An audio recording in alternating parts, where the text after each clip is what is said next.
A 40-year-old man comes in with worsening headaches accompanied by nausea and vomiting. CT scan reveals a right parietal mass. What visual disturbance would you expect? A. Left upper quadrantopia. B. Left lower quadrantopia. C. Bitemporal heminopia. And left heminopia. So I'll let you answer the question, and then I'll explain in 5 seconds.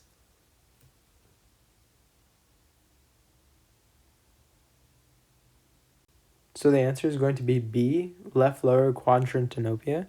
So for this one, you're essentially going to have interference due to the right parietal lobe.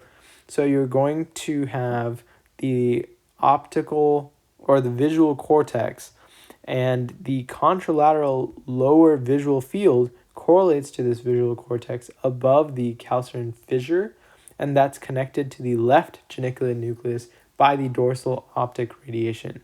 So obviously all this is pretty confusing, but just remember that between the middle part of the brain, which is going to be the lateral geniculate nucleus responsible for visual processing, connecting to the back of the head, the occipital cortex, and in the occipital cortex you're going to have the visual cortex, is going to have a network which runs through the parietal lobe, and that's what's being disrupted here. So you're going to get this clinical presentation of this. So this, the left lower quadrantopia correlates with this. So essentially on exam, this patient cannot see in this quadrant.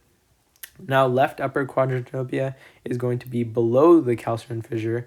Notice how this one is above.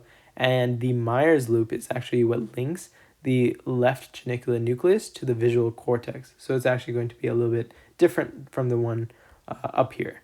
And so bitemporal heminopia is going to be due to the compression of the optic chiasm due to a pituitary mass. So you're going to get a defect on the left and then the right side. So notice how it's different, because these two, it's the same side being affected, same side, but this one's going to be on the opposite side being affected. So the shaded out part is where the visual defect is occurring in the patient. The final one is going to be the left heminopia, and that's due to an infarct in the occipital cortex. So you're going to get this defect, which is similar side on both eyes.